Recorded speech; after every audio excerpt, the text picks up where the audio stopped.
This Newslet article is titled, Students Build Robots to Clean Ocean Trash. We've got a photograph here.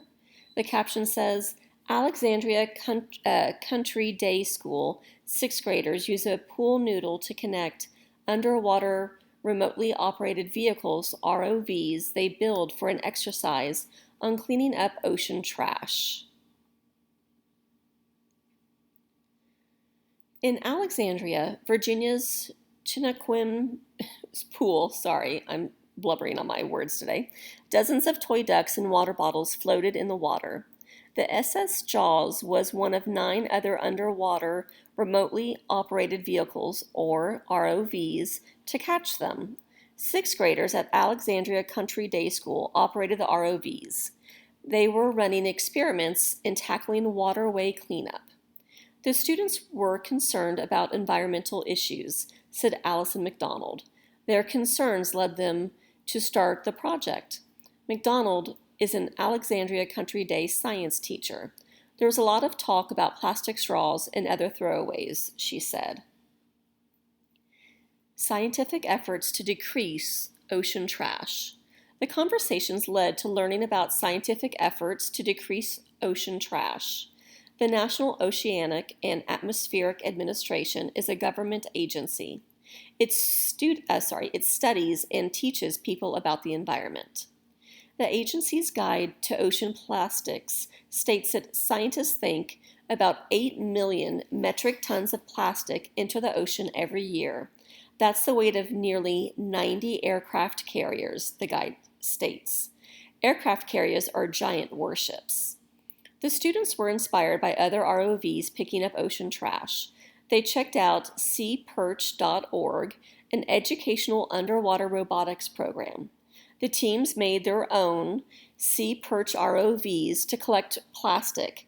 They built the machines using drills, pipe cutters, vices, and wire cutters. Their ROVs are about the size of a 12-inch cube. Plastic PVC pipes formed the frame of the robot. Plastic netting was used to scoop, and pool noodles provided flotation. Matthew Bierce, 12 years old, was part of Team Ruptured Duck, he said. He said, we did everything, built motors, stripped wires, soldered parts, and kept adjusting all until it worked. Robots built in classroom, tested in a pool. The ROVs were built in the classroom. However, they could not be fully tested until students took them to the pool. The designs used the students' understanding of water's buoyancy, a force that makes things float. We had to drill holes in the pipes to allow air and water in so it wouldn't just float on top, said 11-year-old Jane Nagel. She was on the SS Jaws team.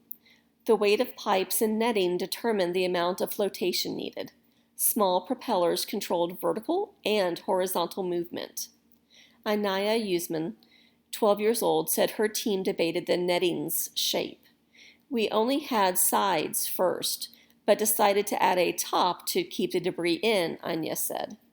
About half of the teams added a floor to their ROVs. Sora Ishara, also 12 years old, said his team, Good Boy, used only sides and a top. A study in buoyancy. It's a study in buoyancy, he said. Ducks float, so we wouldn't need a floor to keep them in. The teams communicated and encouraged each other as they guided their ROVs through tasks at the deep end of the pool.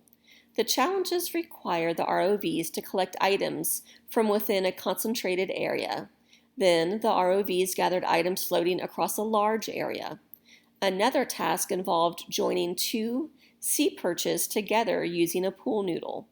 The ROVs also had to go through vertical and horizontal hoops. The ROV's exercise was not a contest.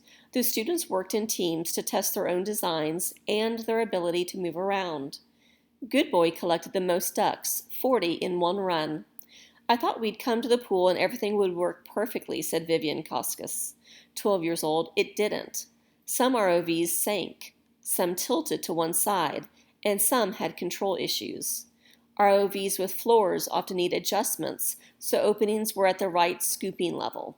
Students patiently tackled these problems on site.